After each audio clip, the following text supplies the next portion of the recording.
Hello दोस्तों, स्वागत है आपका आपके अपने channel Indira TV the story box में। आज हम आपको एक और नई कहानी के साथ आए हैं।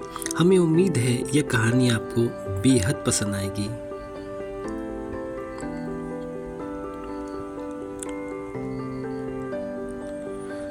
कहानी अनाथ लड़की प्रसिद्ध लेखक और उपन्यासकार मुंशी प्रेमचंद ने लिखी थी।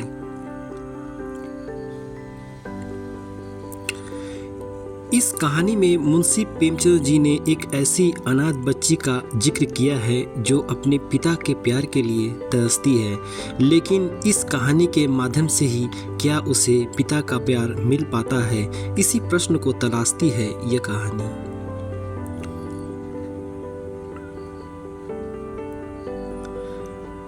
कहानी का नाम है अनाथ लड़की। तो आइए जानते हैं इस कहानी के कुछ अहम पात्र। कुछ अहम पात्रों में पात्र 5 है। पात्र परिचय: रोहिणी कहानी की नायिका, रुक्मणी रोहिणी की माँ, पुरुषोत्तम दास सेठ जी, कौशल्या देवी सेठ जी की पत्नी, नरोत्तम दास सेठ जी का बड़ा बेटा। कहानी इसी पात्र के इर्द गिर्द घूमती है। तो आइए इस खूबसूरत कहानी की शुरुआत करते हैं। सेठ पुरुषोत्तम दास पूना की सरस्वती पाठशाला का मुआयना करने के बाद बाहर निकले तो एक लड़की ने दौड़कर उनका दामन पकड़ लिया। सेठ जी रुक गए और मोहब्बत से उसकी तरफ देखकर पूछा, क्या नाम है? लड़की ने जवाब दिया, रोहिणी। सेठ जी ने उसे गोद में उठा लिया और बोले, तुम्हें कुछ इनाम मिला? लड़की ने उनकी तरफ बच्चों जैसी गंभीरता से देखकर कहा, तुम चले जाते हो, मुझे रोना आता है, मुझे भी साथ ले चलो। सेठ जी ने हंसकर कहा, मुझे बड़ी दूर जाना है, तुम कैसे चलोगी? रोहिणी ने प्यार से उनकी गर्दन में हाथ डाल दिए और बोली, जहाँ तुम जाओगे वहीं मैं भी चलूँगी, मैं तुम्हारी बेटी बनकर रहूँगी। तभी मदरसे के एक अफसर ने आगे बढ़कर सेठ जी से कहा कि साल भर हुआ है इस बच्ची का पिता का स्वर्गवास हो गया है। माँ कपड़े सीती है, बड़ी मुश्किल से गुजारा होता है। सेठ जी के स्वभाव में करुणा बहुत थी। यह सुनकर उनकी आंखें भर आई। उस भोली प्रार्थना में वह दर्द था जो पत्थर से दिल को पिघला सकता था। उन्होंने सोचा, इस नन्हे से दिल में न जाने क्या अरमान होंगे और लड़कियां अपने खिलौने दिखाकर कहती होगी, ये मेरे पिता ने दिए हैं। वह अपने पिता के साथ मदरसे आती होगी, उसके साथ मेले में जाती होगी और उनकी दिलचस्पी का जिक्र करती होगी। यह सब बातें सुन सुनकर इस भोली लड़की को भी ख्वाहिश होती होगी कि मेरे पिता होता। माँ की मोहब्बत में गहराई और आत्मिकता होती है जिसे बच्चे समझ नहीं सकते। बाप की मोहब्बत में खुशी और चाव होता है जिसे बच्चे खूब समझते हैं। सेठ जी ने रोहिणी को प्यार से गले लगा लिया और बोले, अच्छा मैं तुम्हें अपनी बेटी बनाऊंगा, लेकिन खूब जी लगाकर पढ़ना। अब छुट्टी का वक्त आ गया है, मेरे साथ आओ, तुम्हारे घर पहुंचा दूँ। यह कहकर उन्होंने रोहिणी को अपनी मोटर कार में बैठा लिया। रोहिणी ने बड़े इम्तिनान और गर्व से अपनी सहेली की तरफ देखा। उसकी बड़ी बड़ी आंखें खुशी से चमक रही थी और चेहरा चांदी रात की तरह खिला हुआ था। सेठ ने रोहिणी को बाजार की खूब सैर कराई और कुछ उसकी पसंद से, कुछ अपनी पसंद से बहुत सी चीज़ें खरीदी। यहाँ तक कि रोहिणी बात करते करते कुछ थक सी गई और खामोश हो गई। उसने इतनी चीज़ें देखी और इतनी बातें सुनी कि उसका जी भर गया। शाम होते होते रोहिणी के घर पहुँचे और मोटर कार से उतरकर रोहिणी को अब कुछ आराम मिला। दरवाज़ा बंद था। उसकी माँ किसी ग्राहक के घर कपड़े देने गई थी। रोहिणी ने अपने तोहफे को उलटना पलटना शुरू किया।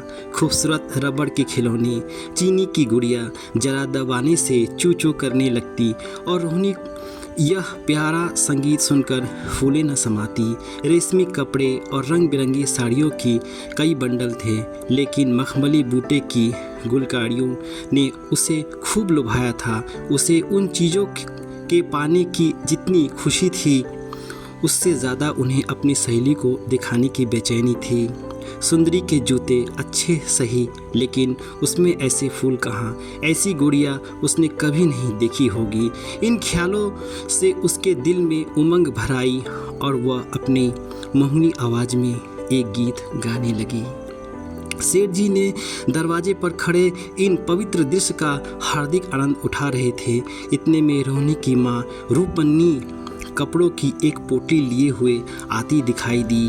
रोहिणी ने खुशी से पागल होकर एक छलांग भरी और उसके पैरों से लिपट गई। रूपमनी का चेहरा पीला था, आंखों में हसरत और बेकसी छिपी हुई थी।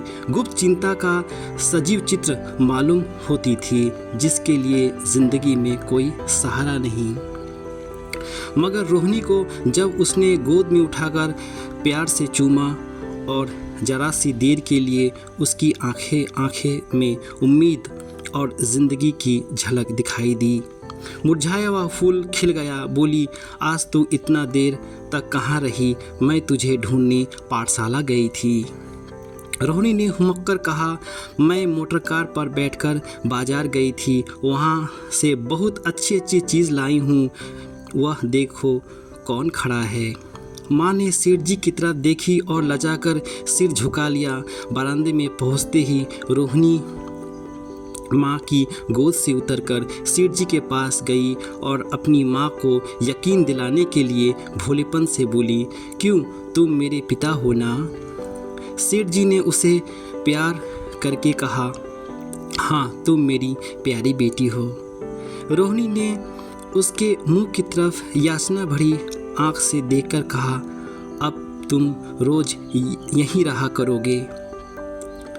सेठ जी ने उसके बाल संभलाकर जवाब दिया, मैं यहाँ रहूँगा तो काम कौन करेगा?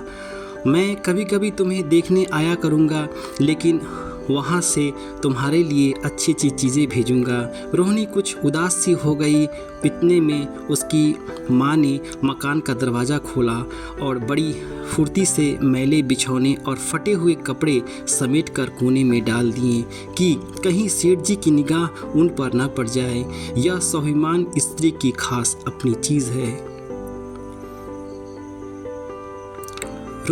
रूपमनी अब इस सोच में पड़ी थी कि उनकी क्या खातिर तराजू करूं। उनसे सेठ जी का नाम सुना था। उसके पति हमेशा उनकी बड़ाई किया करते थे। वह उनकी दया और उदारता की चर्चाएं अनेक बार सुन चुकी थी। वह उन्हें अपने मन का देवता समझा करती थी। उसे क्या उम्मीद थी कि कभी उसका घर भी उसके कदमों से रोशन होगा, लेकिन आज वह शुभ दिन संयोग से आया है तो इस काबिल भी नहीं कि उन्हें बैठने के लिए एक मुहरा दे सके। घर में पान और इलायची भी नहीं। वह अपने आंसुओं को किसी तरह रोक सकी। आखिर जब अंधेरा हो गया और पास के ठाकुर द्वार से घंटों और नगारों की आवाज़ आने लगी तो उन्होंने जरा ऊंची आवाज़ से कहा, बाई जी, अब मैं जाता हूँ, मुझे यहाँ बहुत काम करना है। मेरी रोहिणी को कोई तकलीफ़ ना हो। मुझे जब मौका मिलेगा उसे देखने आऊँगा। उसके पालने पोसने का काम मेरा है और मैं उसे खुशी से पूरा करूँगा। इसके लिए अब आप कोई फ़िक्र मत कीजिए। इसके लिए मैं कुछ पैसे संचय किया है। मैंने रोहिणी का भविष्य के लिए सब सोच रखा है और यह उसकी पहली किस्त है। यह कहकर उन्होंने अपना खूबसूरत बटुआ निकाला और रूपमनी के सामने रख दिया। गरीब औरत की आंखों से आंसू जारी थे। उसका जी बरबस चाहता था कि उसके पैरों को पकड़कर खूब रोए। आज बहुत दिनों के बाद एक सच्चे हमदर्द की आवाज़ उसके मन में आई थी। जब सेठ जी चले गए तो रुक्मणी दोनों हाथों से प्रणाम किया। उसके हृदय की गहराई से प्रार्थना निकली, अपने एक बेबस पर दया की है, ईश्वर हर गम से दूर रखे। दूसरे दिन रोहिणी पाठशाला गई तो उसकी बाकी सस धस आँख में खूबी जाती थी। अध्यापिका शिक्षिका ने उसे बारी बारी से प्यार किया।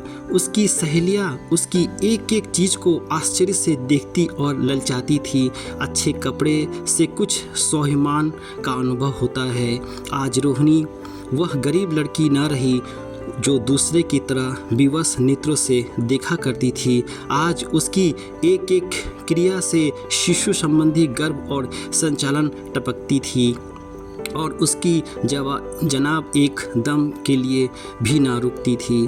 कभी मोटर की तेज़ी का जिक्र था, कभी बाजार की दिलचस्पियों का बयान, कभी कभी गुड़िया के कुशल मंगल की चर्चाएं थी और कभी अपने पिता की मोहब्बत की दास्तान। दिल था कि उमंगों से भरा हुआ था। एक महीना बाद सेठ जी पुरुषोत्तम दास ने रोहिणी के लिए फिर से तोहफे और रुपए रवाना किए। बेचारी विधवा को उनकी कृपा से जीविका की चिंता से छुट्टी मिली। वह भी रोहिणी के साथ पाठशाला जाती और दोनों माँ बेटियाँ एक ही दर्जे के साथ साथ पढ़ती, लेकिन रोहिणी का नंबर हमेशा माँ से अव्वल रहा। सेठ जी जब पूना की तरफ से निकले तो रोहिणी को देखने ज़रूर आते और उनका आगमन उसकी प्रसन्नता और मनोरंजन के लिए महीनों का सामान इकट्ठा कर देता।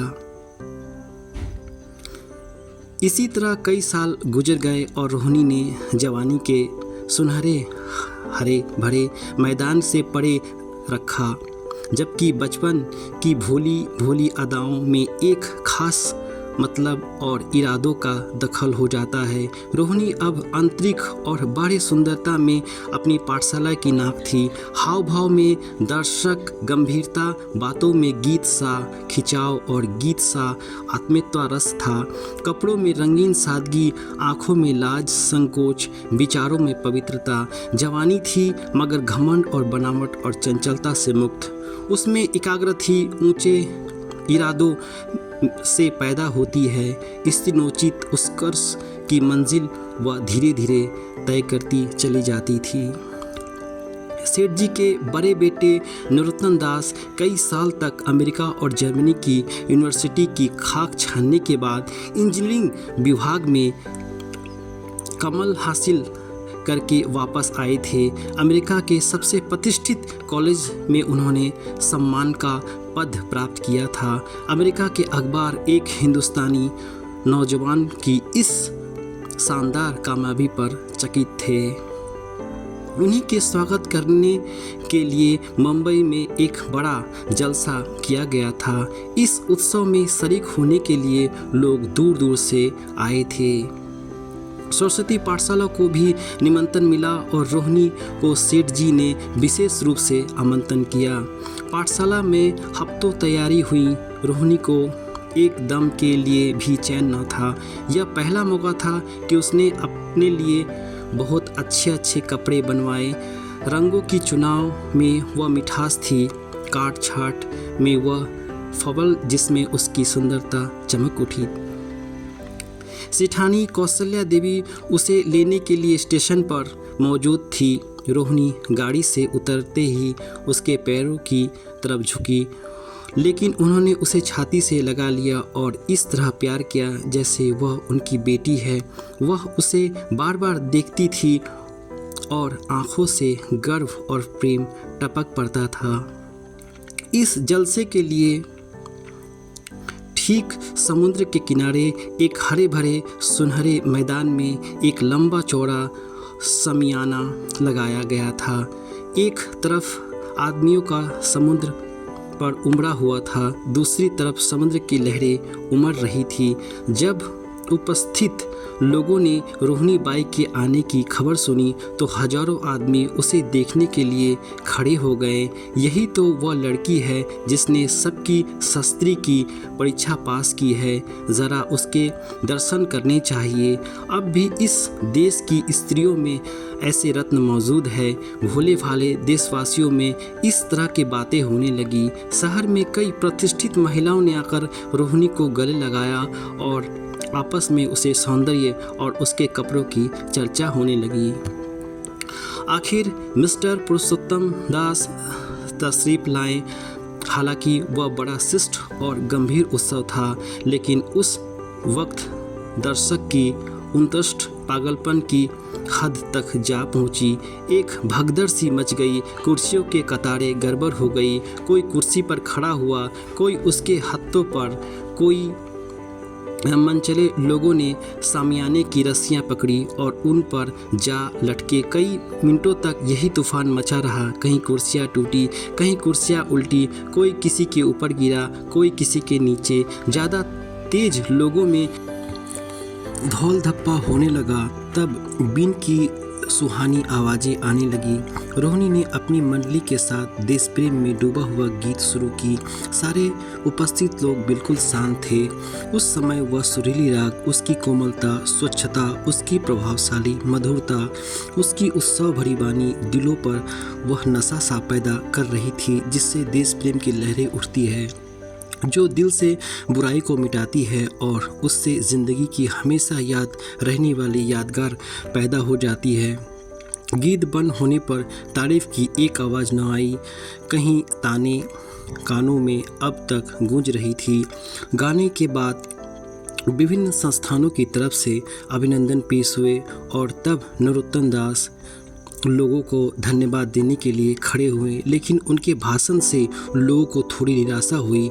यूँ दोस्तों की मंडली में उनकी भाषण में आवेग और प्रभाव की कोई सीमा न थी, लेकिन सार्वजनिक सभा के सामने खड़े लोग ही शब्द और विचार दोनों ही उनसे बेवफाई कर जाते थे। उन्होंने बड़ी बड़ी मुश्किलों से धन्यवाद के कुछ शब्द कहें, तब अपनी योग्यता की लज्जित स्वीकृति के साथ अपनी जगह पर आ बैठे। कितने ही लोग उनकी योग्यता पर ज्ञानियों की तरह सिर हिलाने लगे।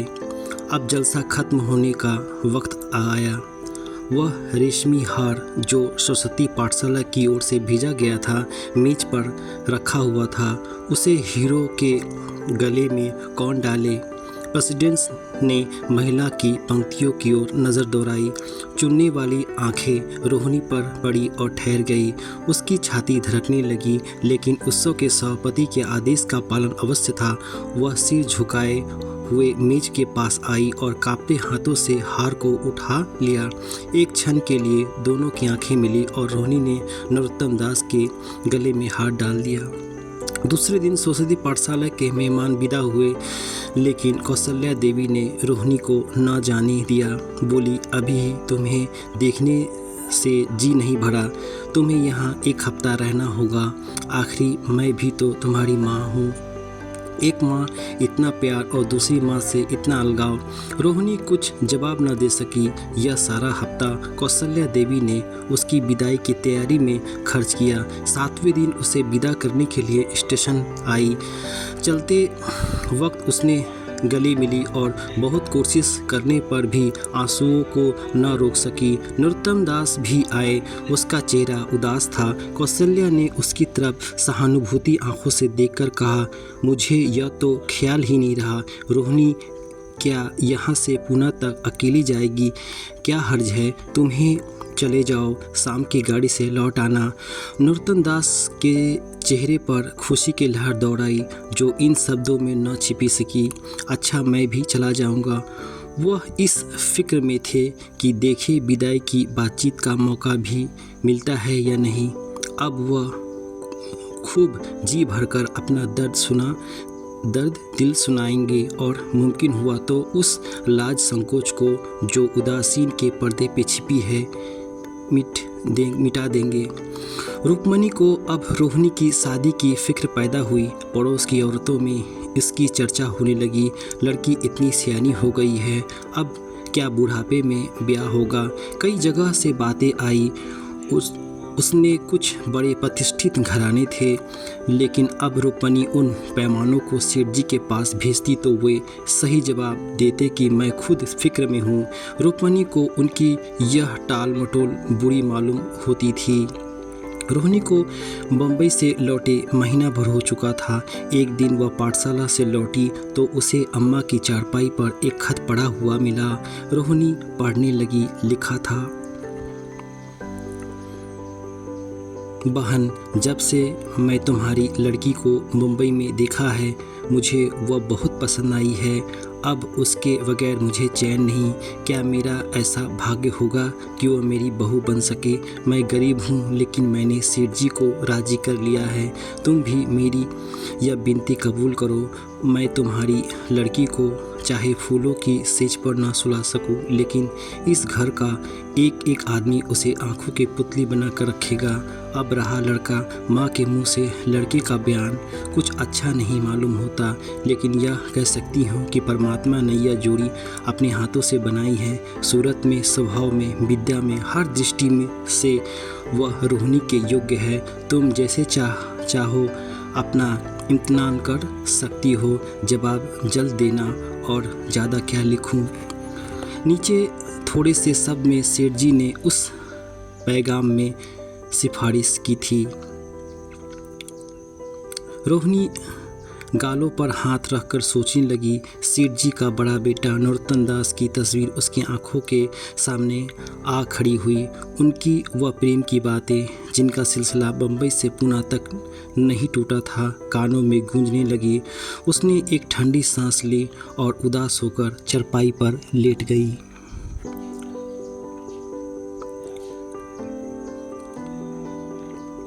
सरस्वती पाठशाला में एक बार फिर सजावट और सफाई के दृश्य दिखाई दे रहे थे। आज रोहिणी की शादी का शुभ दिन, शाम का वक्त, बसंत का सुहाना मौसम। पाठशाला के दरों दीवारों मुस्कुरा रहे थे और हरा भरा बगीचा फूलों नहीं समाता। चंद्रमा अपनी बारात लेकर पूरब की तरफ से निकला। उसी वक्त मंगलचरण का सुहाना राग उस रुपहली चांदनी और हल्के हल्के हवा के झोंकों में लहरें मारने लगे। दूल्हा आया। उसे देखने लोग हैरत में आ गए। सेठ जी का बड़ा बेटा नरोत्तम दास थे। दूल्हा मंडप के नीचे आया। रोहिणी की माँ अपने को रोक न सकी। उसी वक्त जाकर सेठ जी के पैर पर गिर पड़ी। रोहिणी की आंखों से प्रेम और आनंद के आंसू बहने लगे। मंडप के नीचे हवन कुंड बना था। हवन शुरू हुआ। खुशबू की लपटें हवा में उठी और सारा मैदान महक गया। लोगों के दिलो दिमाग में ताजगी की उमंग पैदा हुई। फिर संस्कार की बारी आई। दूल्हा और दुल्हन ने आपस में हमदर्दी, जिम्मेदारी और वफादारी के पवित्र शब्द अपनी जुबानों से कहे। विवाह की वह खूबसूरत जंजीर गले में पड़ी जिससे वजन है, शक्ति है, पाबंदियाँ है, लेकिन वजन के साथ सुख और पाबंदी के साथ विश्वास है। दोनों दिलों में उस वक्त एक नई बलवान आत्मिक शक्ति की अनुभूति हो रही थी। जब शादी की रस्में खत्म हो गई तो नाच गाने की मंजिले का दौर आया। मोहन गीत गूंजने लगे। सेठ जी थककर चूर हो गए थे। जरा दम लेने के लिए बगीचे में जाकर एक बेंच पर बैठ गए। ठंडी ठंडी हवा आ रही थी। एक नशा सा पैदा करने वाली शांति चारों तरफ छाई हुई थी। उसी वक्त रोहिणी उनके पास आई और उसके पैरों से लिपट गई। सेठ जी ने हंसकर बोले, क्यों, अब तो तुम मेरी अपनी बेटी हो गई। यह सुनकर रोहिणी की आंखों में आंसू आ गए। सेठ जी ने रोहिणी को अपनी बाहों में भर लिया। उसके बाद कुछ कहने की ज़रूरत ही कहाँ रह गई थी।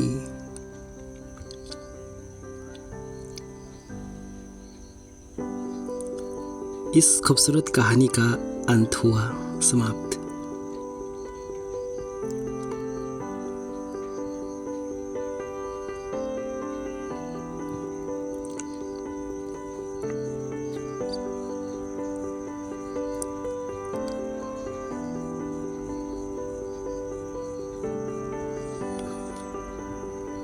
अगर आपको हमारी अनाथ लड़की की कहानी पसंद आई हो तो इसे अपने मित्र के साथ शेयर करें और अपनी बहुमूल्य राय के लिए आप हमें कमेंट कर सकते हैं। साथ ही साथ चैनल को लाइक और सब्सक्राइब करना ना भूलें। अपना ख्याल रखिए। धन्यवाद दोस्तों, फिर मिलते हैं अगली कहानी में।